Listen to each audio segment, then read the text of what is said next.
Bismillahirrahmanirrahim. Assalamualaikum warahmatullahi wabarakatuh.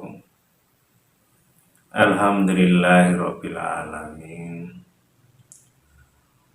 Wassalatu wassalamu ala asrofil anbiya'i wal mursalin wa ala alihi wa ashabihi ajmain. Amma ba'd. Saudaraku sekalian, Allah telah berfirman di dalam Al-Quran di surat Al-Adiyat. Di antara ayatnya ada yang berbunyi,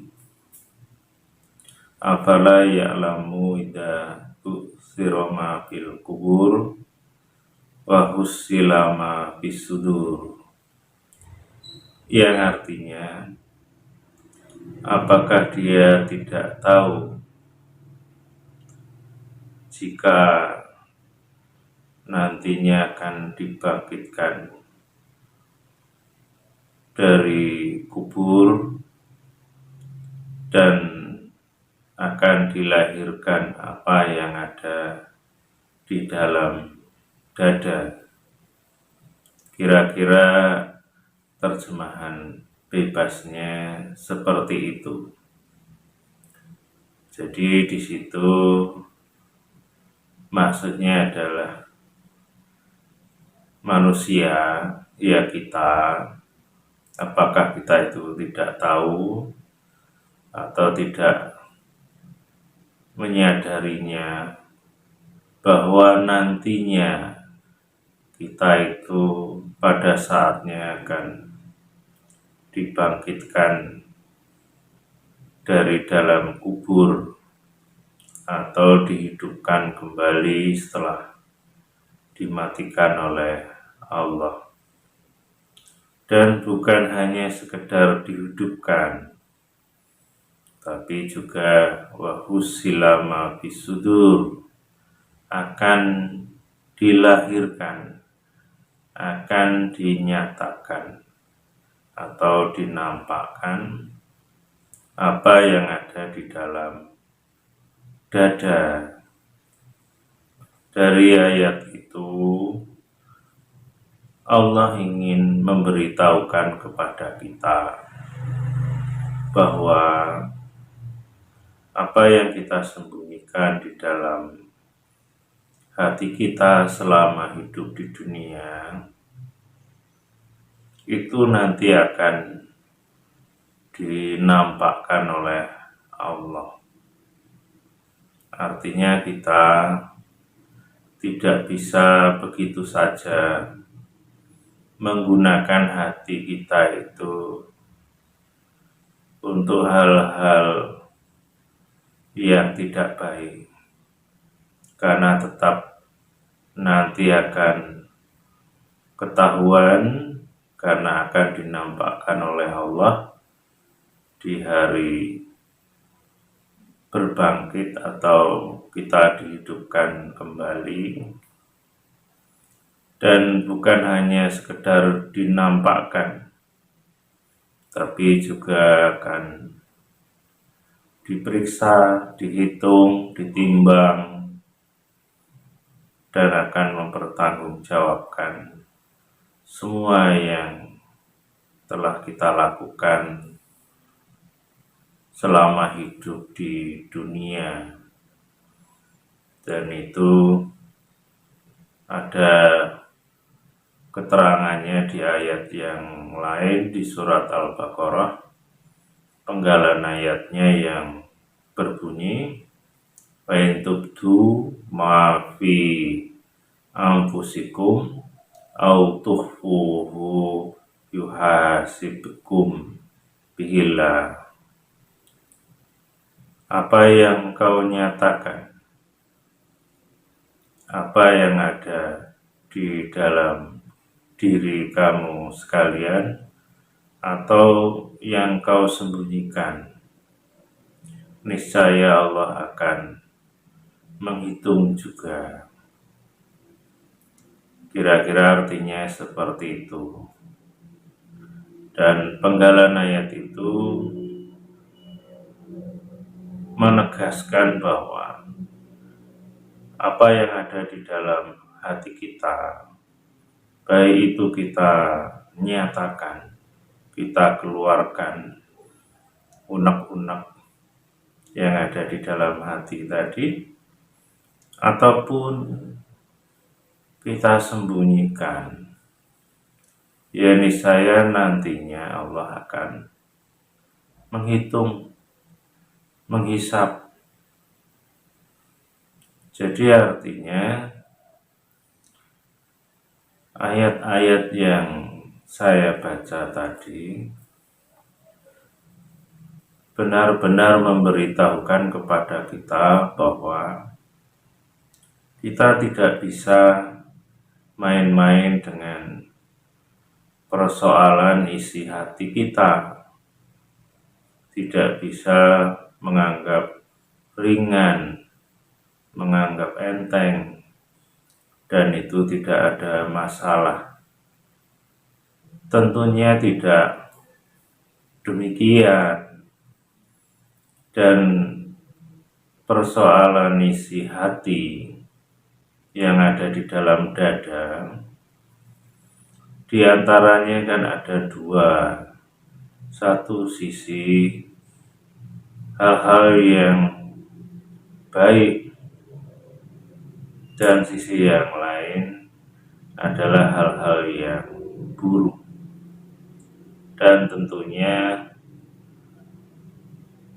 yang kita inginkan agar ketika nanti diperiksa oleh Allah atau dilahirkan, dinampakkan, diperiksa, dihitung, itu ya yang ada kebaikan-kebaikan.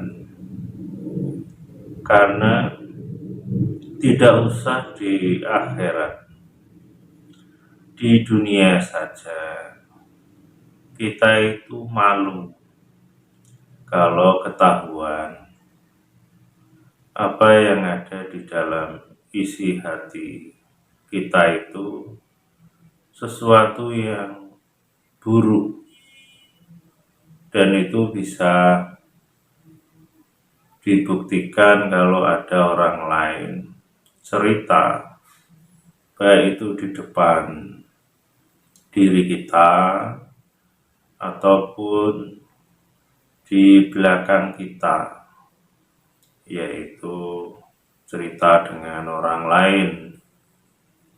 Umpamanya kita itu diceritakan bahwa hati kita itu ada iri atau benci,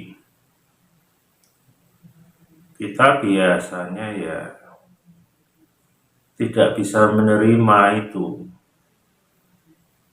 walaupun itu kenyataannya memang demikian, sehingga juga ada rasa malu, walaupun benar tidak terima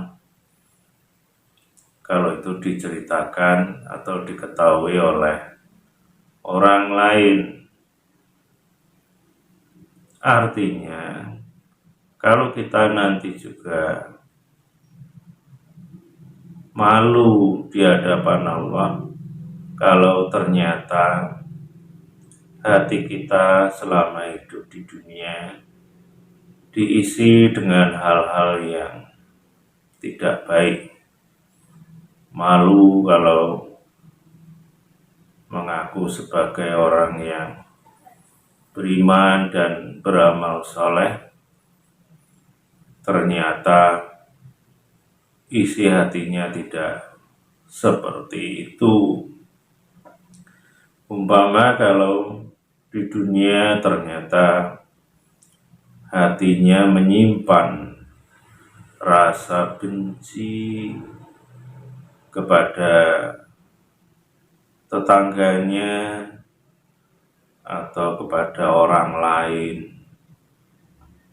juga mungkin hatinya menyimpan rasa jengkel, kecewa kepada orang lain, baik itu pasangan hidupnya, suami atau istri, juga bisa kepada anak, juga bisa kepada orang tua, mertua, bisa juga kepada saudaranya yang lain, atau siapapun. Dan kemudian juga kalau di dalam hatinya menyimpan kemarahan,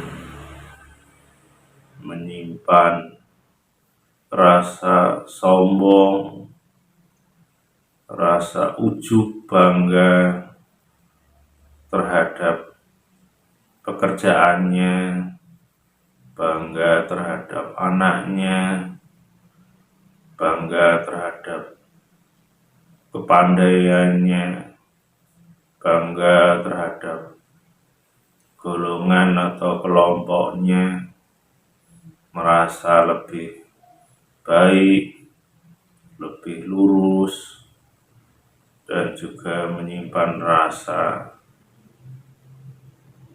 menghina, merendahkan orang lain, atau bahasa lainnya tidak rendah hati, yaitu tinggi hati, merasa lebih suci, dan lain-lain sebagainya. Kalau selama hidupnya itu hatinya tersimpan hal-hal yang demikian, dan itu nanti di akhirat akan dinampakkan oleh Allah, dan itu akan menjadi catatan amal yang salah, dan itu akan ada balasannya. Naudzubillah, jangan sampai kita demikian. Maka untuk itu, agar kita nantinya tidak malu di hadapan Allah, perbaiki ya hati kita, bersihkan diri kita, hati kita dari hal-hal yang seperti itu, maka kita isi yang baik-baik.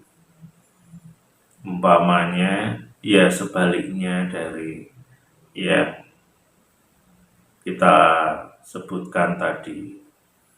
Kalau hal yang buruk itu umpamanya rasa benci, ya kita ganti dengan rasa sayang. Yang sudah terlanjur tadi kita bersihkan dengan mohon ampun kepada Allah. Umpamanya dengan untayan kalimat doa, ya Allah, ya Tuhan, selama ini aku menyimpan rasa benci kepada saudaraku yang lain. Kalau itu salah, ya Allah, ampunilah kesalahanku itu, ya Allah,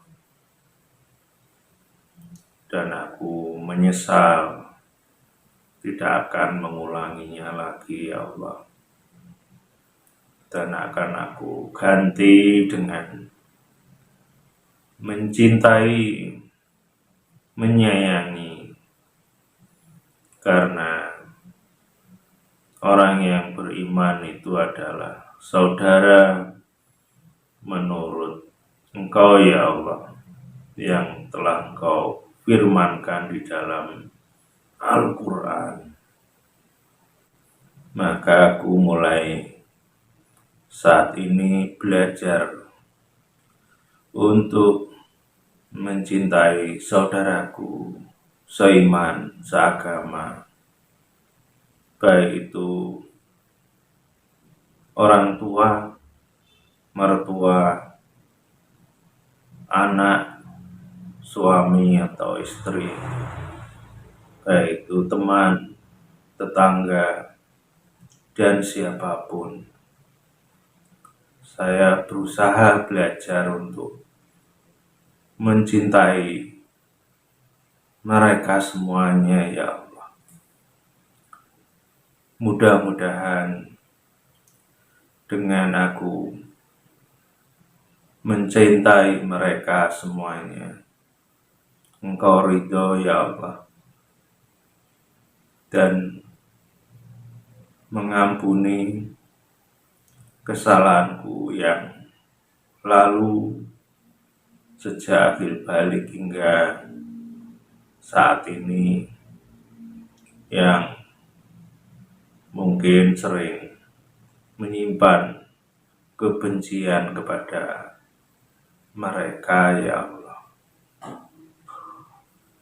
Salah satunya seperti itu, dan nanti masih banyak yang lain yang harus juga kita lakukan hal yang sama kalau ingin hati kita itu bersih, baik, dan tidak memalukan nantinya di hadapan Allah. Karena hati kita yang mungkin selama ini diisi dengan hal-hal yang tidak terpuji, juga yang lainnya mungkin bangga terhadap kepandaian ataupun anak ataupun yang lain-lainnya. Itu juga kita mohonkan kepada Allah agar itu diampuni oleh Allah. Dan kalimat doanya umpamanya, ya Allah, ampunilah dosa-dosa kami, ya Allah. Kalau selama ini kami masih merasa bangga, ujub terhadap keberhasilan atau kesuksesan kami, kepandaian kami, atau terhadap anak kami, juga terhadap kelompok kami. Ya Allah, ampuni kami, ya Allah. Karena itu ternyata sesuatu yang salah. Karena yang pantas dipuji adalah hanya Engkau, bukan yang lain. Ya Allah, aku menyesal. Aku belajar untuk tidak memuji diri sendiri, karena ayat yang sering aku baca yaitu kalimat Alhamdulillah, segala puji bagi Allah. Ternyata selama ini kami masih memuji yang lain, yaitu memuji diri sendiri, kelompok sendiri, keluarga sendiri.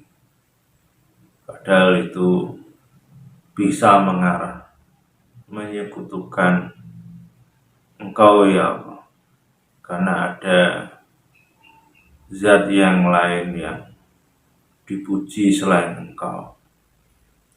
Ampuni kami, ya Allah. Dan mulai saat ini aku berusaha tidak muji selain Engkau, ya Allah. Belajar rendah hati, belajar bahwa semuanya adalah milik-Mu, ya Allah. kami sebagai manusia tidak punya apa-apa. Tidak ada yang pantas untuk dibanggakan, untuk dipamerkan. Ampuni kami ya Allah. Kira-kira seperti itu. Dan nanti yang lain. Kalau di dalam hati ini banyak keburukan-keburukan yang selama ini mungkin pernah kita lakukan, yang juga sangat mungkin sering, yaitu kita tidak bersyukur apa yang Allah berikan kepada kita. Ya, salah satunya ya orang-orang yang ada di sekitar kita itu, karena semuanya itu adalah nikmat yang harus kita syukuri. Dan cara mensyukuri di samping mengucap alhamdulillah, juga harus kita sikapi mereka dengan baik. Kita hormati, kita hargai, kita sayangi, dan lain-lain sebagainya. Nah, itu yang harus kita usahakan agar hati kita itu baik, bersih, sehingga kita tidak malu nantinya di hadapan Allah. Malu merasa orang baik, orang yang beriman, orang yang takwa, tapi ternyata hatinya banyak kotoran, banyak penyakit yang mungkin di dunia orang lain tidak tahu, orang lain tidak mempersoalkan, sehingga kita bisa nyaman.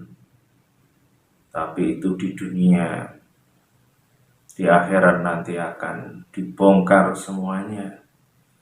Kalau memang kita baik, ya insya Allah baik adanya. Tapi kalau tidak, nah itu yang sangat mengerikan kalau ternyata hati kita selama hidup di dunia menyimpan keburukan-keburukan. Na'udzubillahi min dzalik. Kita berlindung dari hal yang demikian itu, dari hal yang buruk.